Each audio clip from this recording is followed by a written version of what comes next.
Hello, everyone, and welcome to the Tuesday evening lesson here with us on our YouTube channel. Today, we're going to start preparing ourselves for the Congress that's coming up on the 9, 10, and 11, right, of October. I think I got the dates right there. So accordingly, we'll go over the study material. So today, we're going to go over lesson 1. And hello, everyone. We're going to go over the excerpts. There are 10 excerpts, and it's about the power of prayer.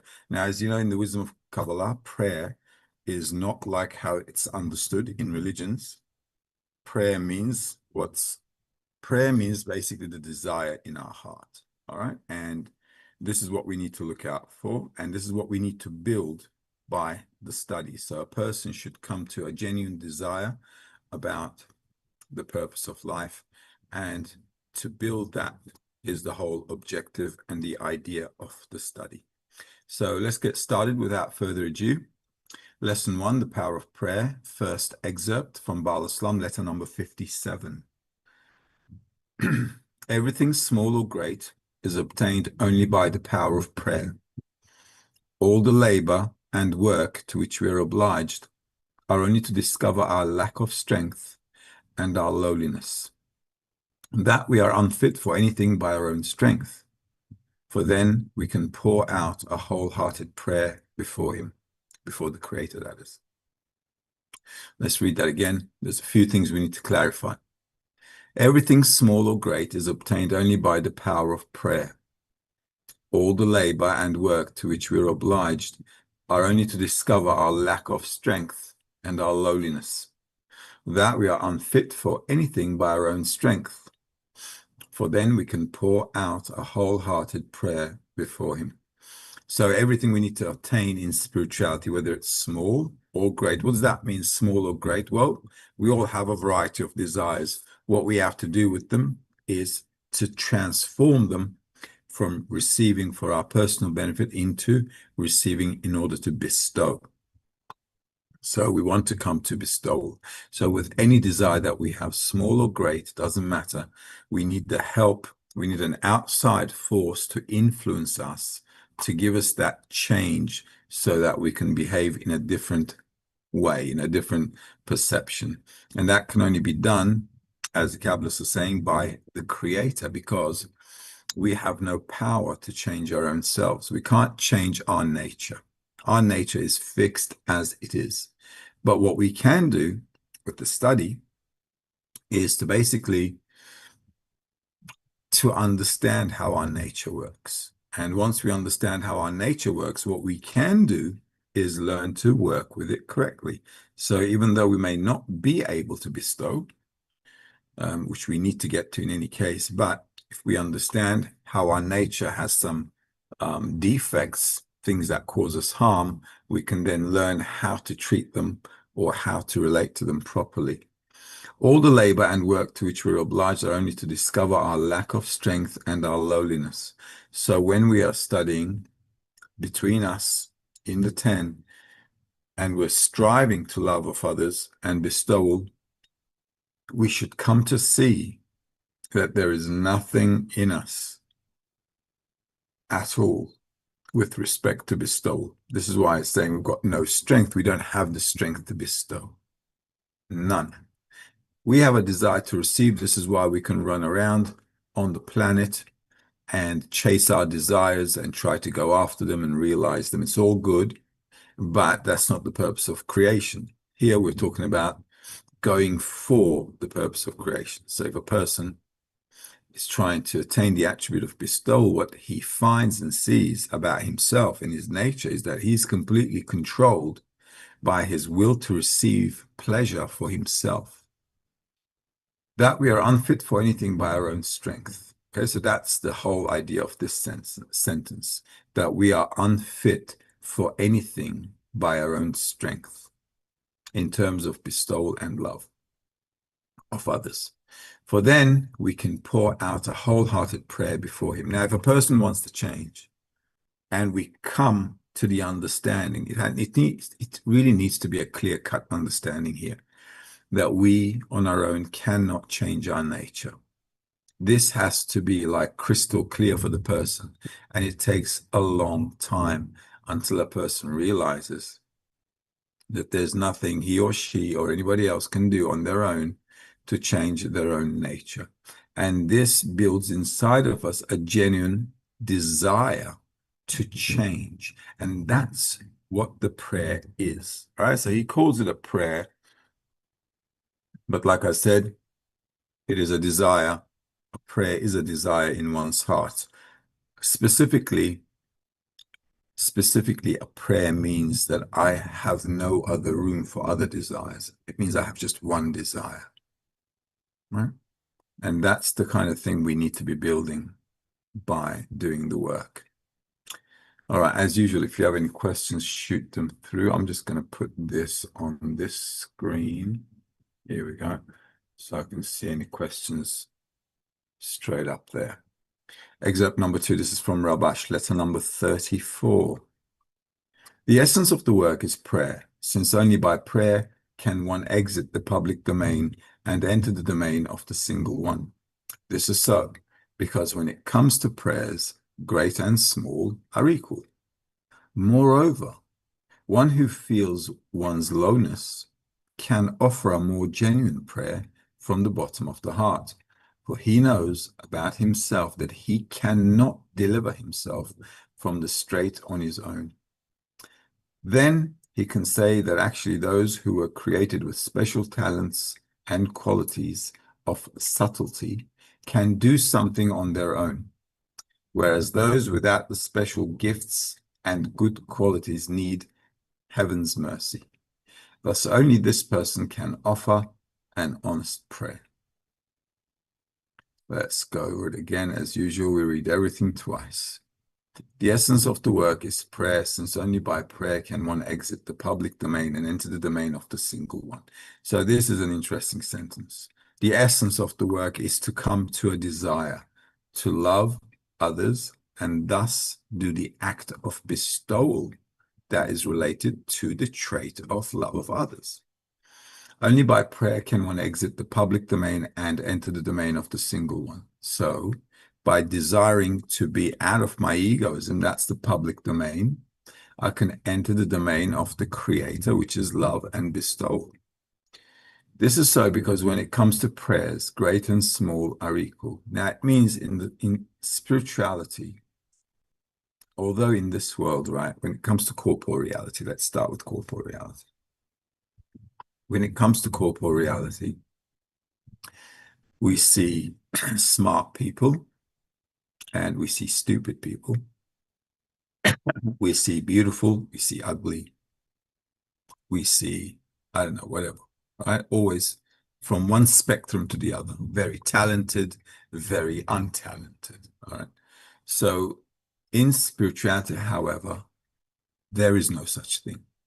Because when it comes to the heart, which is the desire of a person, it doesn't matter how smart you are. It doesn't matter how talented you are. It really doesn't matter what your corporeal traits are, whether they're good, bad, it just doesn't matter. Because at the end of the day, what matters is building a desire to attain something that you currently don't have. And that anybody can do.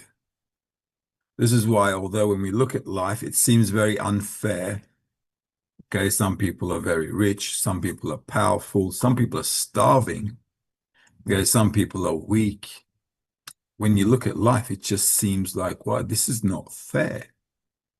Right? It's just not a fair setup. It's true. When we look at it from corporeality, it's not a fair setup, but Creator doesn't care about our corporeality. He cares about our spirituality. So this is why he understands, well, he is looking at it from a different perspective. He's saying, well, who cares about your corporeality? At the end of the day, the purpose of life is to attain a higher level of consciousness. And that has nothing to do with you being smart. It has nothing to do with you being, I don't know, silly, stupid, or intelligent. It has to do with having a desire. So if a normal person, anyone off the street wants to study and wants to become spiritual, he can, because this is a matter of effort. What builds a desire is the effort of a person. Okay? And the reason we're all equal is because everybody's working against their nature. So if we're all working against our nature in the setup, then it doesn't really matter. We're all equal because everybody's going against the nature they have. So their difficulty is the same. Moreover, one who feels one's lowness can offer a more genuine prayer from the bottom of the heart, for he knows about himself that he cannot deliver himself from the strait on his own. This is also a matter of attainment. If you feel low, or if you feel like you have an egoistic trait in you, or you have big egoism, then you can come to prayer faster. But how are you going to know if you're more egoistic or not? That depends on your effort. You're only going to realize what you are in terms of your egoism, or let's say the evil inside a person, because that's what evil is, egoism, where I don't think of other people. I think of myself first. If I think of myself first, it means I don't think about others. So that is the bad thing. So the more I see that in me, then I can genuinely want to change more. Why would I want to change more? Because egoism at the end of the day allows me to step on others and become successful. However, there's a bit of a problem with that. We're always shooting ourselves in the foot when we display and realize our egoistic nature. Okay, so it comes back to bite us. Accordingly, there's no kind of getting a good side out of that. Then he can say that actually those who are created with special talents and qualities of subtlety can do something on their own, whereas those without the special gifts and good qualities need heaven's mercy. Thus only this person can offer an honest prayer. Okay, then he can say that actually those who are created with special talents and the qualities of subtlety can do something on their own, whereas those without the special gifts and qualities need heaven's mercy. Thus, only this person can offer an honest prayer. Accordingly, the more I do, the more I try to change myself, I will need help. Okay, and here actually no special gift really helps. The only thing that does help a person is to know how to utilize the environment. If you know how to utilize the environment properly, you can always get strength and you can move forward. And the only reason a person doesn't use the environment is because of pride, and basically pride. And that really is the downfall of a person. We have to understand that everything we need to do needs to kind of like pull us forward. Otherwise, we get pushed from behind in life. So the more I utilize the environment properly, I can see how my egoism works. I can also see how much it's causing me harm. And then voluntarily, in fact, egoistically, I will want to get rid of my egoism. Right? So this is like an egoistically, I will want to get rid of egoism. That's a good kind of an understanding a person can come to. All right. And this is what we should be looking at. So before spirituality, before all this la business on cloud 7, what we have to understand is the person first needs to recognize their actual self. How is my nature working? Why is it bad? And why is it always causing me grief? These things need to be clear cut to a person. Then a person will want to leave his bad nature egotistically. Then after that, a person will want to change himself, because if he uses the group correctly, or she uses the group correctly, because he or she will start to care for the friends, and he or she will want to do this for the friends. And that is going to be a complete new shift in mentality.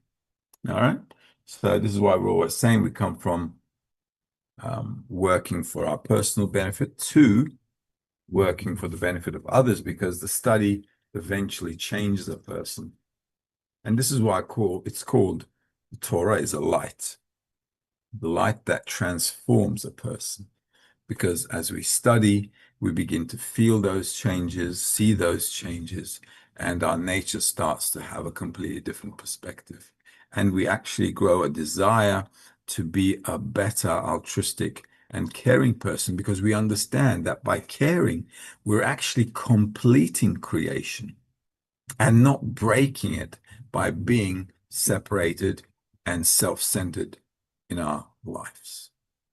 All right, that is making sense. Let's take a look at the questions here. We've got Ingrid's asking, hello, how can I overcome my hatred towards friends and studying? I think two things need to happen here. One is that I don't like others, or I hate others, like you say. I hate the study, I hate the friends. It's because our nature is completely against bestowal and love of others. So seeing that, is it a bad thing? No, it's a good thing because I can now understand how my nature is working. Is it unpleasant? Yeah, but we don't really care about the pleasantries. Even though I get an unpleasant feeling, I don't like to study, I hate the friends, I hate the study and all that kind of thing.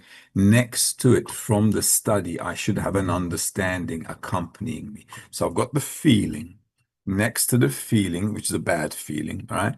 But I've got an understanding of the necessity to change from the study, right? That I get from the study. So the understanding should be above the feeling now. Okay, so when we're studying, we actually want to learn and attain, intellectually delve into the material and use it as some kind of a tool to kind of like see how my nature is working. And this should bring me to an understanding of the need to change. So despite the fact I don't like it, don't want it, I should have a need to change. All right, this is important.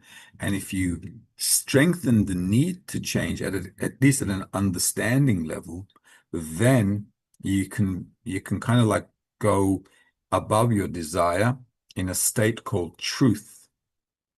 Right? Because if I just go according to my desire, I've got only two feelings, right? Love and hate. I either love them or hate them. There's no other feeling. I like something, I don't like something. I feel good, I feel bad. There is no in between. So if I bring myself above that with the understanding that I have to change, then you can move forward. But you also need to use the environment correctly, because when we're in a feeling which is bringing us down and we feel low, there's a bit of a drama with that. We don't always find the intellect as a support. It's not always strong enough to lift us up. So the environment needs to be strong enough to lift us up around us. This is why we study with a group, so that I always have this reminder. I've got this mechanism. I've got these friends hugging me.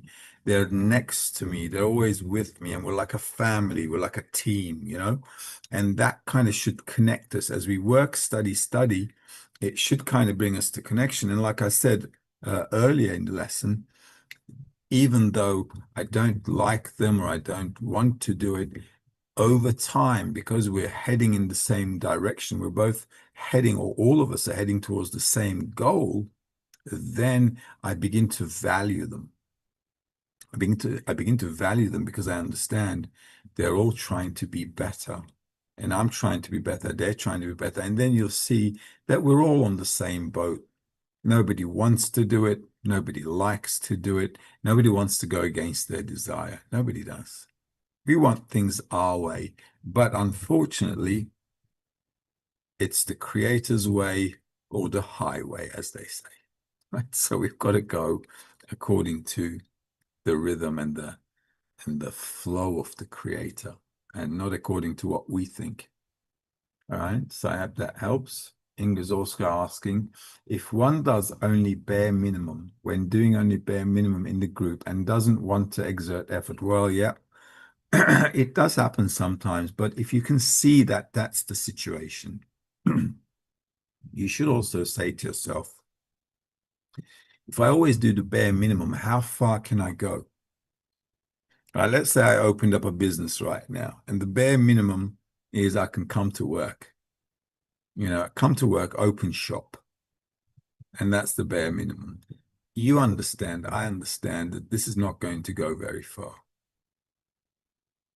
It's just not going to go far. So it's the same mentality here. Also, one other thing we should understand is just think about it. The Kabbalists are talking about reincarnation all the time, right? So we're like souls that are constantly being cycled up, recycling. Okay. We're constantly going through, every generation is a recycling of the previous generation. Now, if you think about it, it's a big mess for anyone who's born. Okay. Let me just think about it. And one of the main points that really helped me a lot when I was studying the wisdom of Kabbalah is, who would want to come back here? It's just pathetic. Right? So if you take a look at life, you can make a very logical calculation, really logical. Well, would you want to come back here? It just doesn't add up. So better to finish school with good grades and get it over and done with, and don't look back and just finish it off. So we have to develop a new mentality. And like I said, it's egoistic. It's true, but it's in the direction of the purpose of life. So you can use your egoism to push yourself to the meaning of life, to attaining that high level of consciousness. Like I said, afterwards, you will learn to care for your friends, because the study really changes a person. You begin to connect with them. You begin to see them like family. You want to be around them. You do. You want to be around them. You feel like they're your family. And that takes time, but it also takes mutual effort in the 10. In the 10, it has to be like, we're all going through like heavy crap, but, we're sticking it out, and we're holding hands, we're together, and we're moving forward together. If you can maintain that, then you will connect, and then you won't want to leave the friends. Right then. Everyone's asking, is my mind the biggest barrier between me and the Creator? Look, you can't live without your brain, so it's good that you're using it. All right. But what do you want to use it for is a question. If I'm in the study, I need to look at the material. I need to think about the material, and then using my brain with what I've learned to analyze what I'm feeling. Okay, we have to have this kind of,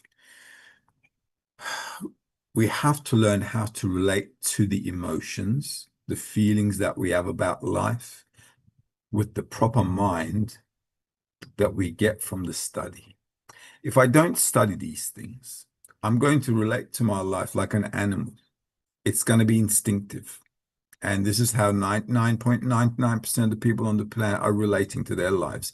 They have a desire, they want to get something done, they have an agenda, and they chase it, just like a lion is chasing a zebra. Okay. And once you get the zebra, well, you eat the zebra, and after a few days, you go hunting again. It's a never-ending cycle, and this is why it's called a rat race. If you want to exit that, you have to understand that you have to evaluate yourself from a different point of view, and for that, you're going to need a brain. If you study the wisdom of Kabbalah, you will get smarter, not dumber. Okay? In religions, they shut the brain down. Okay, they tell me what to believe in. I believe it. Nobody's asking any questions. This is why it's called religions. This is why they say religion is a drug for the masses. Believe what they say. It's an easy life. If you believe everything, it's an easy life. Who needs to worry about it? Yeah, that's just how it is. And then whatever. For us, it's a different ball game. For us, we have to always go above reason, which is above the desire to receive, which actually develops the mind. So the more capacitated you are, the bigger the vessel you have. And you need a big vessel. Otherwise, how can anybody attain the creator? So big desires, big mind, and that's how we're going to do it. So it's not a barrier. If you study just intellectually without using it to think about the states you're going through, without thinking about how you need to adjust yourself because of the way you're feeling and you're seeing and you're perceiving life, then it will be an intellectual process. Then you will become a philosopher. Then there's nothing to talk about. You can die like a miserable person. Okay, but that won't help.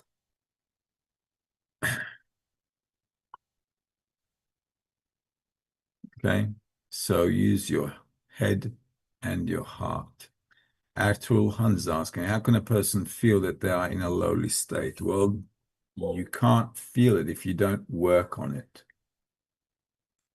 How can you feel if you're in a lowly state? If you try to love your friends, okay, do everything for them as best you can, then sooner or later you're going to grow tired of it.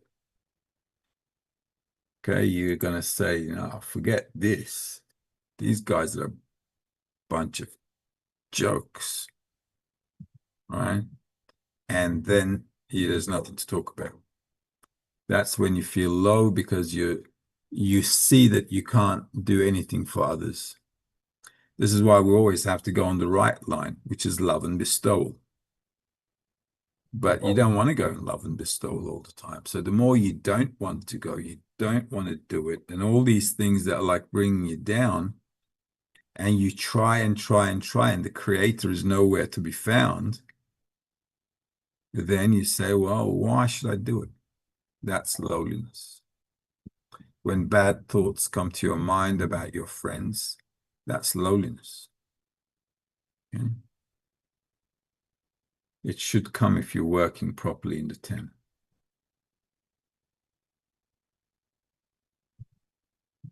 Sechkin is asking, if the conditions prevent us from praying from the heart in our feeling, the work, our effort to love and to be good and kind, isn't that enough in the spiritual work?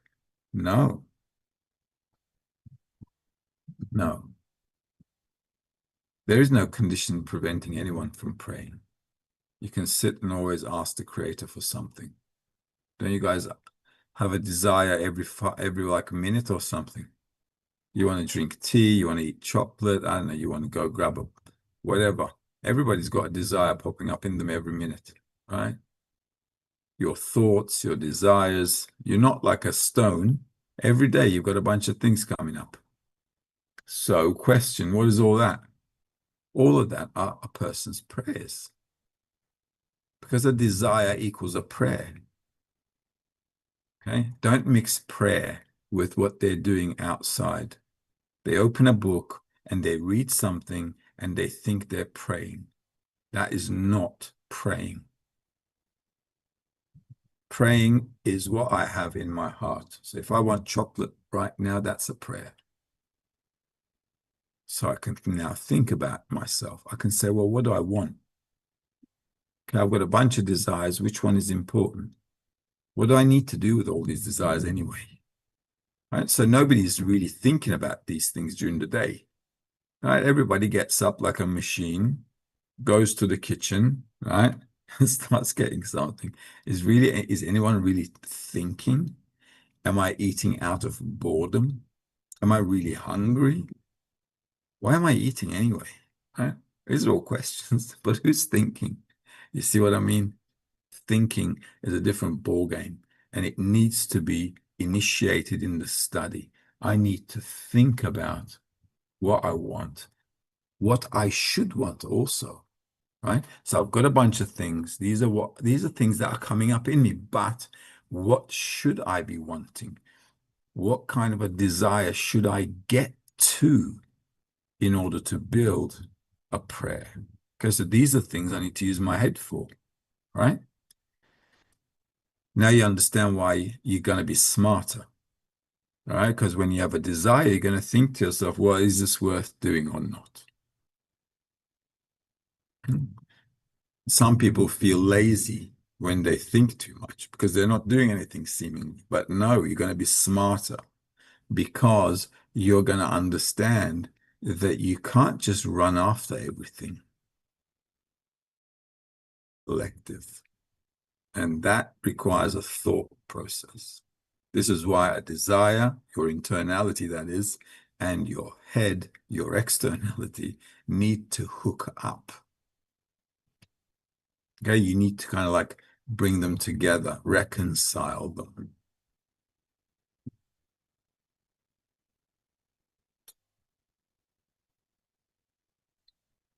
Okay, and this is ongoing work. Right. Always wanting to put your effort to be in good and kindness and love towards others is what you should be doing, but it's not spiritual work yet. Spiritual work is only and only when a person enters that higher dimension. He has contact with the Creator. That's when spirituality begins. Do not confuse the work we are doing in our five senses, in our heart, and in our mental faculties as spiritual work. So the wisdom of Kabbalah starts after you attain the first level of spirituality. A lot of people say we're studying Kabbalah. Well, like we're not studying Kabbalah. We are studying the preparation to hopefully study the wisdom of Kabbalah, because Kabbalah means how to correctly take from the Creator. No Creator, no Kabbalah. No Creator, no spirituality. All right. So it's very different to all the definitions that we have with respect to other methods. Spirituality equals Creator. All right. In the wisdom of Kabbalah. What else is there? Ingrid's asking, if one has big pride, how to lower oneself? If you got big pride, you can specifically rise much more if you annul yourself for the greatness of the goal. You have to raise the importance of the goal. It has to be more important than how you personally feel. Because we all have pride and, we all have it. All of us have. But you can use it as a leverage. All of the traits that we have, pride, jealousy, I don't know, lusts, right? All our desires.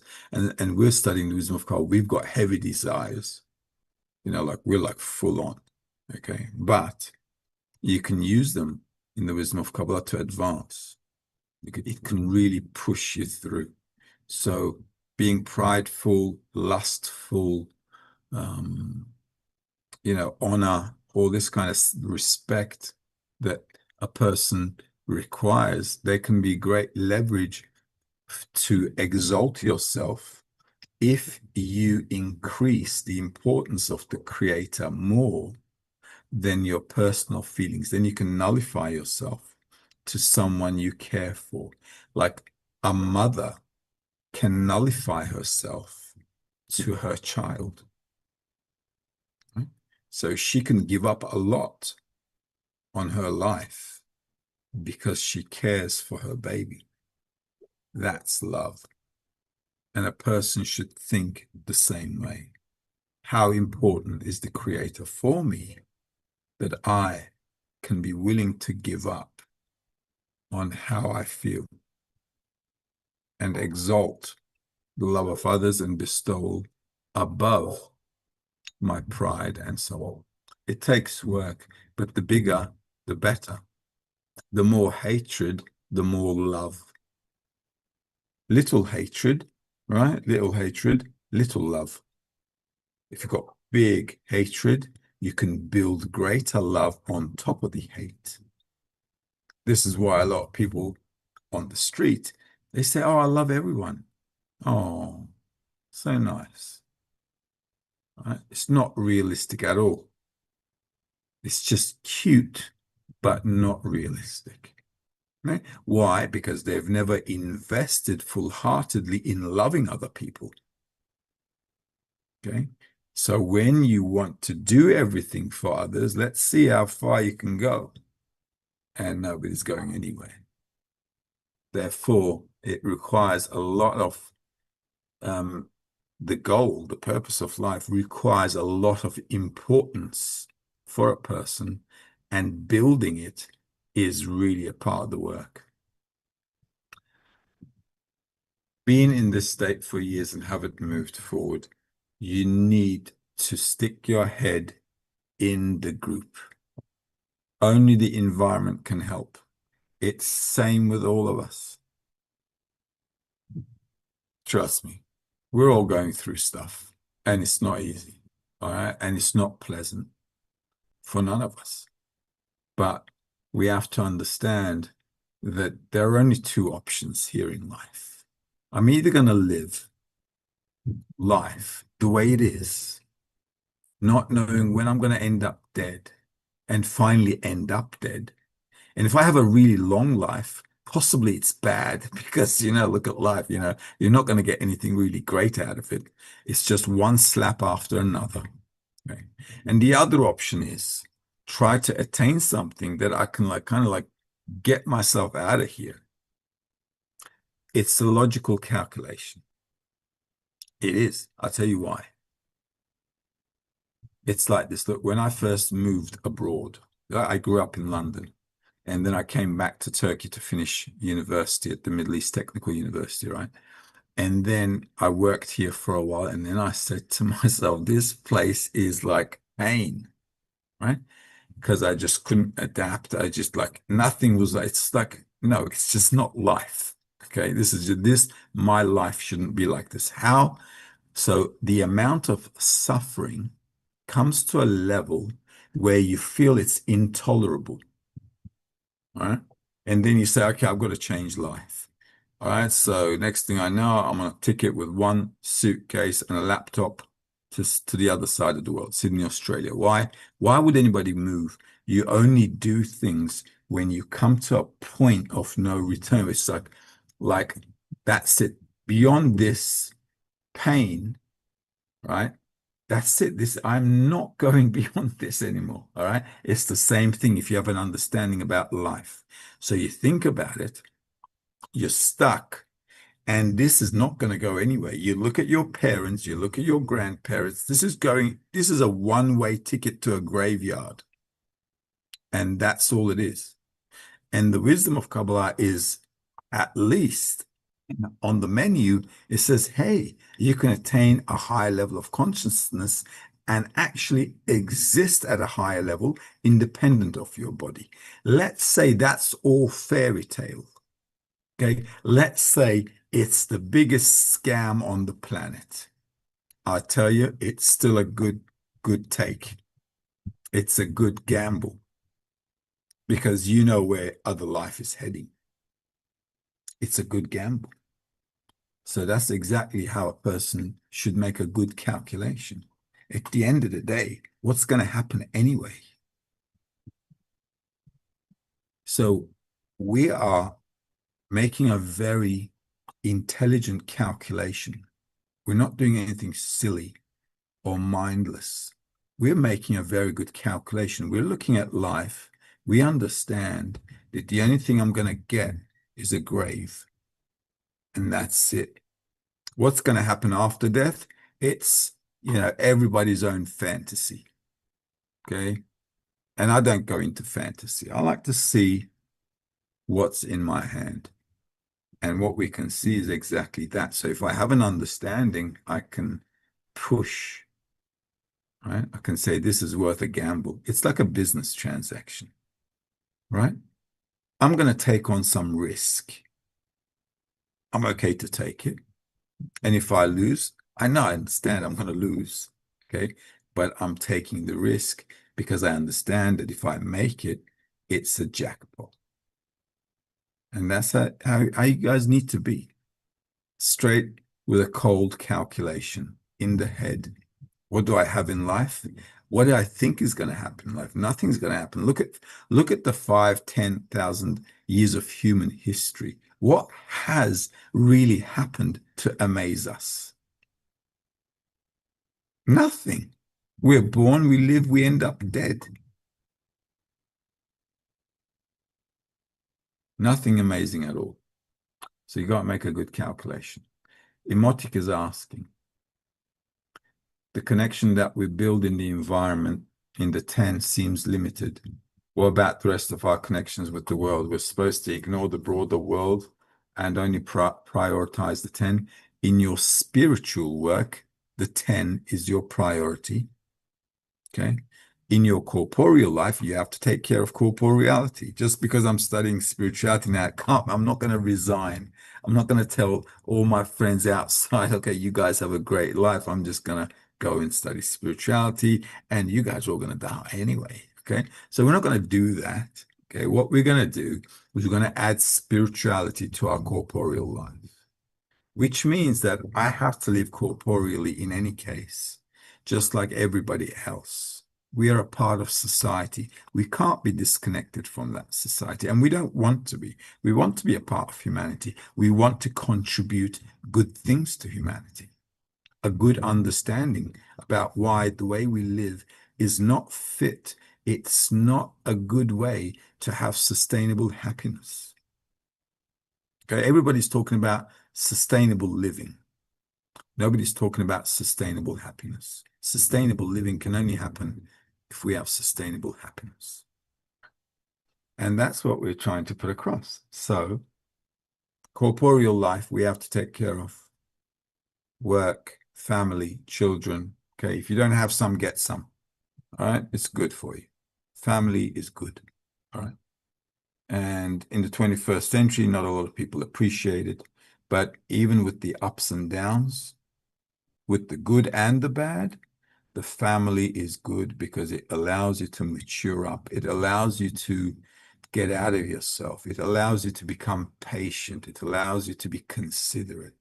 You become somebody else just on a corporeal level if you relate yourself correctly to it.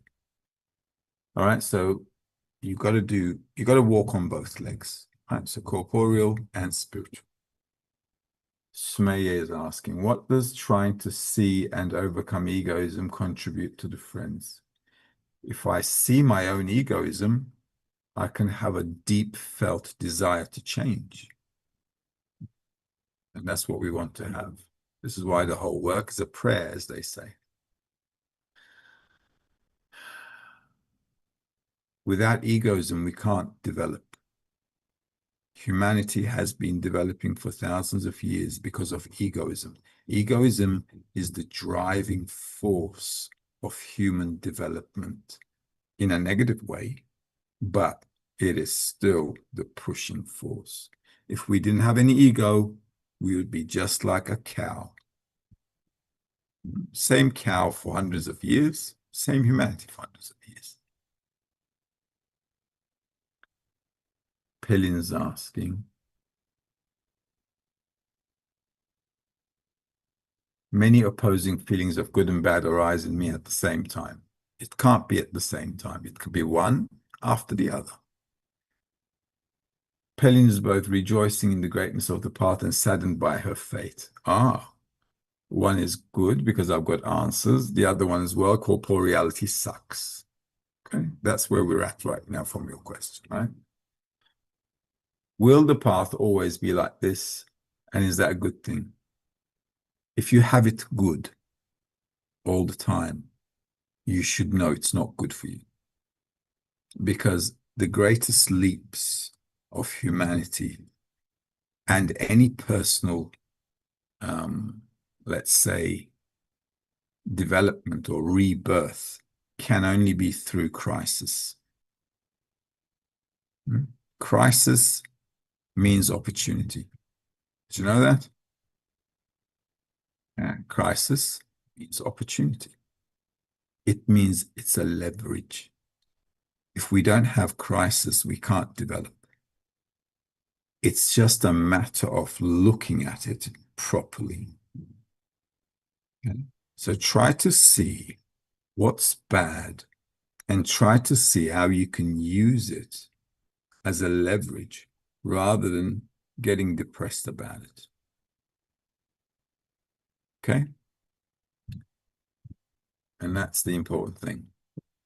Try to use it as a leverage. Use everything as a leverage.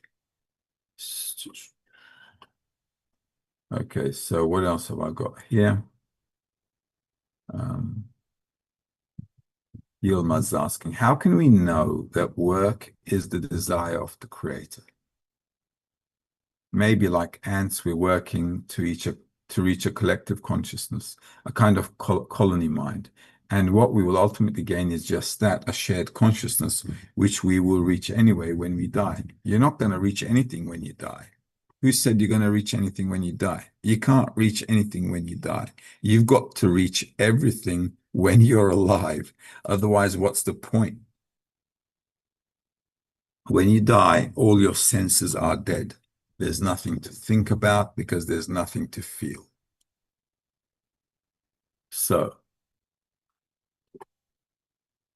working like ants is not a bad example. We should have a collective mind. This is why we work in the 10. A collective mind means we make correct decisions because we're using the wisdom of the collective. Just me, one brain, no good. 10 of us, I've got 10 times the power of 10. If we have a good 10, it's like I've got 100 minds in me. I am 10 times 10 better.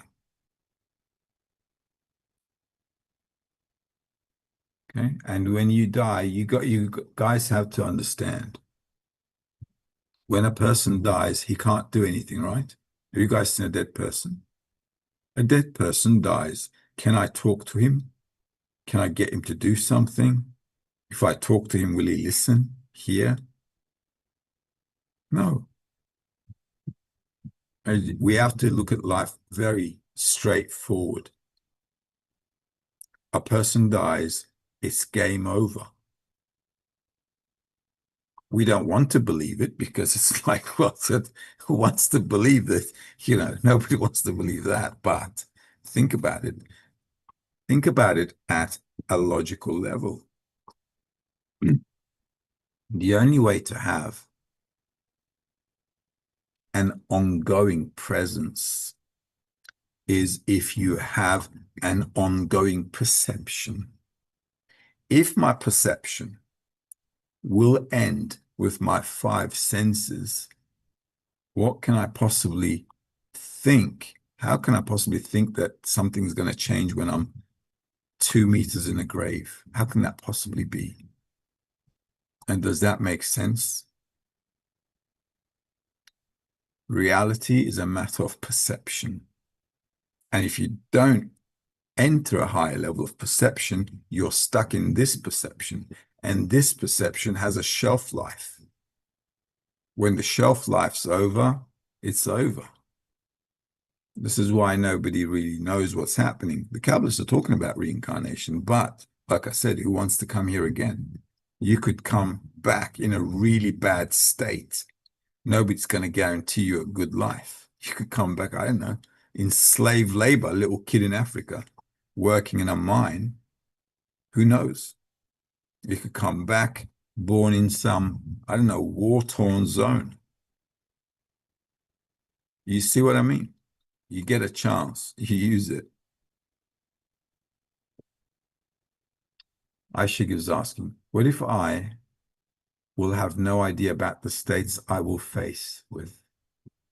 Well, that's even more exciting, isn't it? How can you be having a good life, an exciting life, if you knew everything? It's just going to be boring, isn't it? And then if I told you, well, if somebody told you, they said, not me, okay? If somebody told, well, actually, these are all the things you're going to go through, okay? These are all the things you're going to go through that you're going to face. On this day, as well, by the way, you're going to die at this date, okay? Would I want to know that? No. What we want to work with is what life brings to us.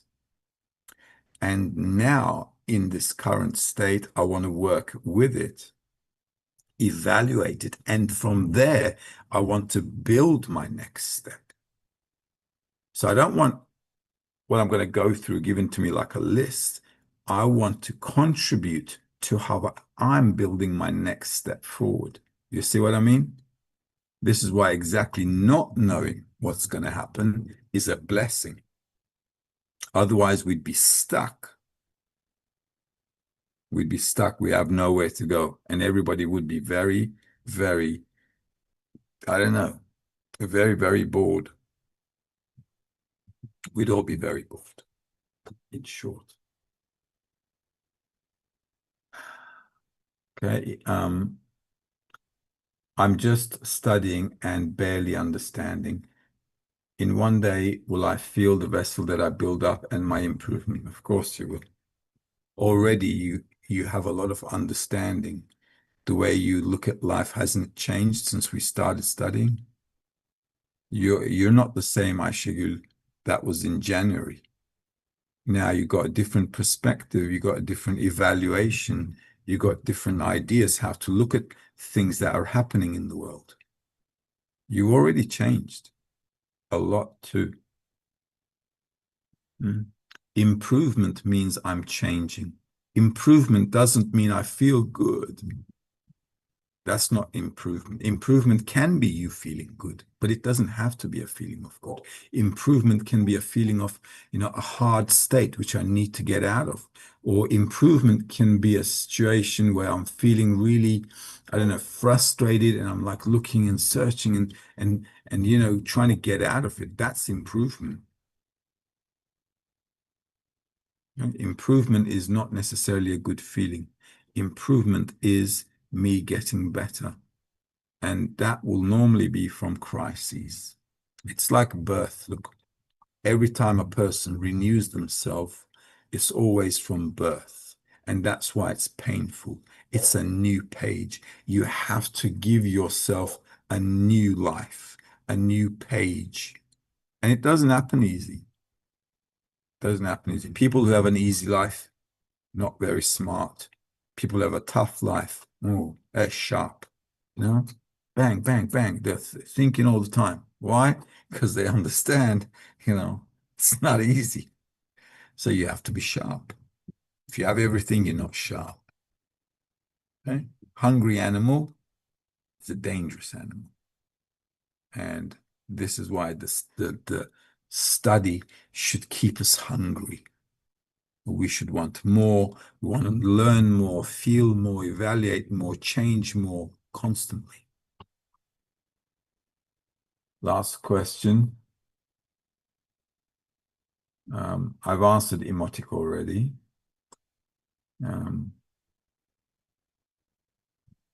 Right. Ingrid's last question. Does only a group reach together correction? And what is correct group framework for women? Well, women and men are not so different, are we, in the study? In the 21st century, you see, women do all kinds of work just like men do.